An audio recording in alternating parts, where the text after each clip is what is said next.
¿Qué tal, chicos? Buenos días. Hoy la clase de este día vamos a tratar acerca del tiempo meteorológico o atmosférico y el clima. Los conceptos de tiempo y clima, separándolos y sabiendo que son dos conceptos que quieren decir cosas totalmente diferentes. Es muy común que en la televisión o en la radio, en los medios de comunicación, encontremos personas que dicen: ¿cómo está el clima? ¿Cómo se encuentra el clima hoy? ¿Qué características tiene el clima? Vamos a asomarnos a la ventana para ver el clima. Esto está totalmente errado. Sinceramente, deberían hacer una relectura de los conceptos, porque cuando hablamos de tiempo o hablamos de clima, nos referimos a factores totalmente diferentes, a conceptos que son totalmente diferentes. Si bien tienen una similitud, que guardan relación con la atmósfera, ambos conceptos guardan relación con la atmósfera, cuando hablamos de tiempo, nos referimos a cuestiones relacionadas con lo inmediato, cuestiones que podemos medir en lo inmediato, en el tiempo inmediato. Mientras que cuando hablamos de clima, estamos hablando de cuestiones muy de largo plazo que no podemos medir nosotros de manera de asomar la cabeza hacia un balcón o hacia una ventana y poder ver cómo está el clima, ¿sí? Esto es muy común que suceda en todos los medios de comunicación, en la televisión, en la radio. Pero bueno, para hablar de tiempo meteorológico o atmosférico y con propiedad, vamos a hablar sobre el concepto. ¿Qué mejor que eso si echar luz en el concepto? El concepto de tiempo atmosférico es el conjunto de condiciones en un lugar y en un momento determinado, mientras que el clima es el promedio de los tiempos meteorológicos medidos por 30 años en una condición de estabilidad. Esto obviamente es totalmente diferente con el tiempo meteorológico, con el tiempo que podemos medir, no sé, sacando o asomándonos hacia una ventana o hacia un balcón. Decimos que en tiempo estable porque suceden cambios, evidentemente el hombre ha atravesado cambios en la naturaleza y las ha alterado de manera de que no es estable en 30 años. Es decir, el clima puede variar en 30 años como producto de la acción antrópica o la acción humana. Siempre que hablamos de la acción antrópica, antro quiere decir hombre, y cuando hablamos de lo antrópico, estamos refiriéndonos a los conceptos de el hombre, cómo el hombre influye en el medio, etc. En esto inciden factores cósmicos, como vemos, la radiación solar, que pega en la Tierra de forma oblicua y tangencial, y la rotación del planeta. La rotación, como sabemos, es el proceso por el cual establece el día y la noche. Luego tenemos la inclinación del eje terrestre que nos va a dar justamente el proceso de traslación o revolución. En este proceso la Tierra va a ser inclinada de forma de que en invierno esté más alejado del Sol, el hemisferio que esté más alejado del Sol va a estar en invierno, y el hemisferio que esté mucho más próximo al Sol, por esa inclinación que tiene el eje terrestre como vemos en la figura, va a estar justamente del lado del verano. Esto incide en las formas del planeta, es decir, el planeta Tierra tiene una forma de geoide, o sea, geométricamente es una esfera con sus polos achatados, o sea, no es una pelota, una esfera perfecta, no es una pelota. Se grafica como una pelota, pero tiene los polos achatados, es decir, las partes que están en los polos, es decir, en los ángulos de 90 grados, están más achatados y están más próximos al ecuador del Sol, con lo cual justamente esta forma incide en cómo se va a dar el clima en las diferentes bandas climáticas. Recordemos que cuando hablamos de clima, sí o sí estamos hablando de la incidencia del Sol, porque en este caso el Sol es el regulador de todo el sistema solar, justamente de los planetas que orbitan en torno a él. A continuación tenemos los factores geográficos. Los factores geográficos son los factores que modifican al clima. Entre ellos encontramos la latitud y el contrario la altitud, la oceanidad y al contrario la continentalidad, la vegetación y al contrario el relieve. Por último tenemos las características de humedad del suelo. Cuando hablamos de la latitud, hablamos de la distancia que tiene cualquier punto con respecto al ecuador, es decir, medido de norte a sur. La altitud tiene que ver con la distancia que hay hacia arriba en función de los metros sobre el nivel del mar o metros bajo el nivel del mar. La oceanidad tiene que ver con la cercanía que tenemos de una población o cualquier punto en relación con el mar, con el océano. Este concepto de oceanidad va a tener mucho que ver en el grado de temperatura que va a tener el lugar. ¿Por qué? Porque siempre que estamos cerca de una masa de agua, esa masa de agua va a actuar de factor de regulador del clima y de la temperatura, básicamente. Es por eso que en el Río de la Plata, la zona de Montevideo y Buenos Aires, no tenemos tantos saltos de temperatura, tantos extremos, ¿sí? Supongamos que estuviéramos en un lugar que no tengamos la proximidad del Río de la Plata o una masa de agua, ahí sí vamos a tener una variación importante en cuanto a las máximas temperaturas y en cuanto a las mínimas. Porque no tenemos esa gran masa de agua, que en este caso en Buenos Aires es el Río de la Plata.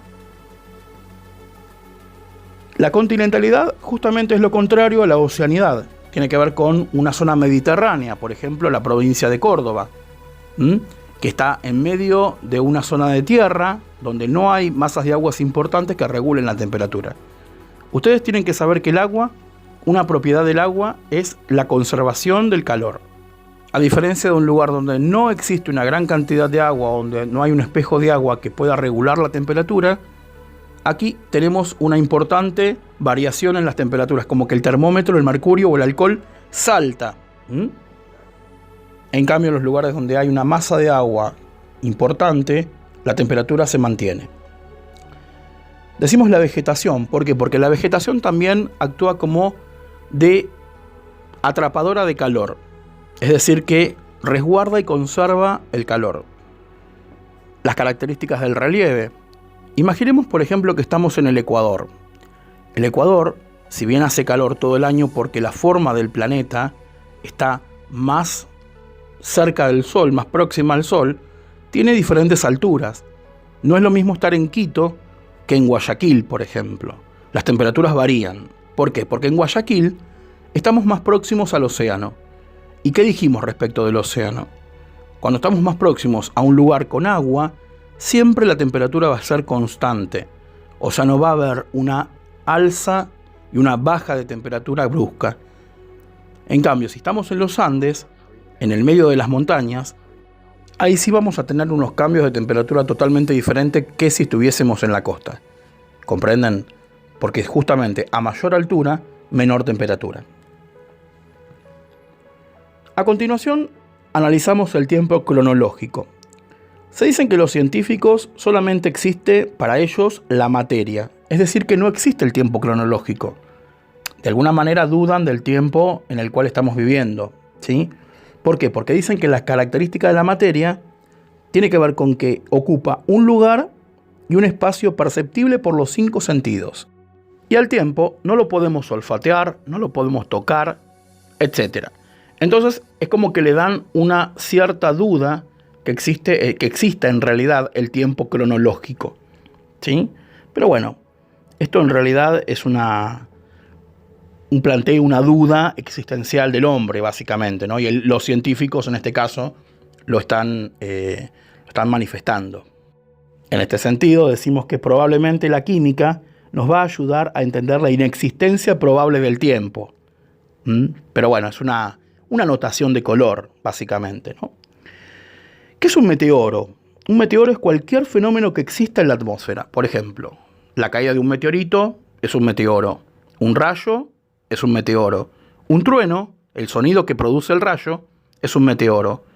Una lluvia ácida, una lluvia orográfica, son meteoros. Cuando hablamos de meteoro en la atmósfera, en el tiempo y clima, en geografía básicamente, nos referimos a cualquier fenómeno que exista en la atmósfera. Por eso decíamos que en un principio decir cómo está el clima está mal, es erróneo, es un concepto totalmente erróneo. Se tiene que decir cómo está el tiempo, no el clima, porque justamente el tiempo es lo que podemos medir. Todo esto está estudiado por una ciencia, una disciplina que justamente tiene la geografía como ciencia auxiliar, y es la meteorología. La meteorología es la ciencia que estudia las condiciones del tiempo meteorológico y la atmósfera. Ahora bien, vamos un poco a las características del terreno en el esquema que les preparé. Las características del tiempo y clima tenemos que estudiar los elementos. Los elementos encontramos, por ejemplo, la radiación solar, la nubosidad, la humedad, la temperatura, el viento, la presión atmosférica, las brisas, la precipitación y los monzones. Cada uno lo vamos a explicar. Cuando hablamos de radiación solar, estamos hablando de la energía del Sol. Se mide por el heliógrafo.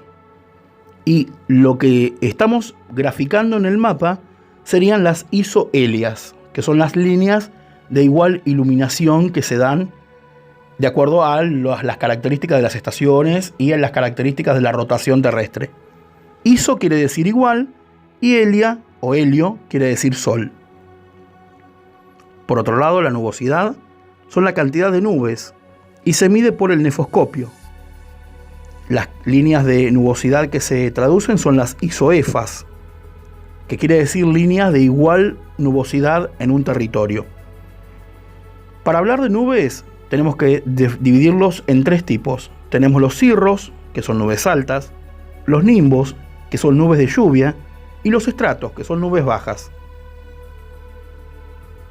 En relación a la humedad, decimos que es la cantidad de vapor en el aire, y se mide con el higrómetro. Las líneas de representación en el mapa son las isohídricas. Y la humedad puede ser medida de dos maneras. Tenemos la humedad absoluta, que es medida con los gramos por vapor de agua sobre metros cúbicos de aire, y la humedad relativa, que se mide por el porcentaje. Recordemos que el Servicio Meteorológico Nacional ofrece la información a los medios de comunicación para que justamente difundan el porcentaje de humedad y no la humedad absoluta. Casi no se mide la humedad absoluta, solamente el Servicio Meteorológico Nacional la mide, pero los medios toman la humedad relativa. A continuación vemos que la temperatura es medida por el termómetro, que puede ser de mercurio o de alcohol. Las líneas de representación en el territorio son las isotermas. Recordemos que el naturalista Humboldt, que en el siglo XIX dio la vuelta a América del Sur, y que hoy en día la corriente marina que bordea las costas de Chile y Perú lleva su nombre, hizo el primer mapa de isotermas, es decir, el primer mapa de líneas de igual temperatura. Recordemos siempre que la relación de temperatura es inversa, es decir, a mayor altitud, menor temperatura, y a menor altitud, mayor temperatura. En el caso de la presión, la definición es el peso del aire sobre la superficie terrestre, y es medido por el barómetro. Las líneas de representación en el mapa son las isobaras. Y la relación con la presión, decimos que a mayor altura hay menor presión y menor oxígeno.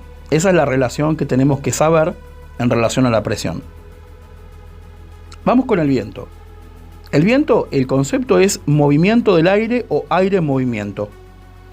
El movimiento del aire se mide a través de la veleta, que da la dirección, y también a través del anemómetro, que es un mecanismo por el cual se mide la circulación y dirección del viento, sobre todo la velocidad. Cuando hablamos de vientos, hablamos de las líneas de representación del viento en el territorio, es decir, en el mapa, y son las isotacas. Existen dos leyes importantes en relación a esto. La ley de Buis-Ballot, que dice que los vientos se originan por diferencias de presión atmosférica, es decir, de mayor a menor presión, o de las zonas más frías a las zonas más cálidas. En este caso, hablamos que los vientos se originan en los polos.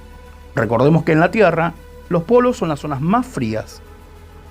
Y luego tenemos la ley de Stephenson, que, retomando los conceptos de Buis-Ballot, dice que a mayor diferencia de presión, mayor velocidad del viento. Luego tenemos las precipitaciones. Como vemos en la ladera que está verde, existen las precipitaciones orográficas, es decir, las lluvias de montaña. ¿Qué es una precipitación? El concepto nos dice que es caída de agua o lluvia. ¿Cómo la medimos? A través del pluviómetro. ¿Y cómo se representan las lluvias en el mapa? A través de las isoyetas, o líneas de igual precipitación. Vamos a hablar de las brisas. las brisas relacionadas con el mar. Tenemos marinas y continentales. El pequeño dibujito que está en el extremo superior derecho nos da idea de cómo se llaman las brisas marinas y qué características tienen. Cuando vemos la brisa marina entrar desde el mar hacia el continente, tiene mayor temperatura y se llama virazón. En cambio, cuando regresa del continente al mar, que por lo general se da en la noche, se denomina terral y tiene menor temperatura, es decir, más fría. En el caso de las brisas continentales, se llaman procesos anabáticos de valle, es decir, con aire cálido que sube, y el proceso catabático de montaña, que es aire frío que baja por su propio peso. Eso se sucede en los valles. Por lo general, cuando hablamos de los valles americanos, estamos hablando de valles de Argentina, valles de Perú, valles de Chile y del resto de los países que tienen la cordillera de los Andes. Estos nombres son nombres netamente climatológicos, anabáticos y catabáticos. En relación con los monzones, hablamos que son estacionales. Son vientos cálidos y por lo general cargados de humedad, aunque existen también monzones fríos. Se dan en verano y en invierno. Nos faltó mencionar las características de las lluvias. Estas pueden ser sólidas y líquidas. Las sólidas son granizo y nieve, y las líquidas pueden ser lluvia, garúa o llovizna y sereno. Este último se da en la noche. Cuando hablamos del punto de saturación de la humedad, es el 100% de humedad, es decir, cuando el vapor de agua gana tanto peso que precipita, y ahí se transforma en lluvia.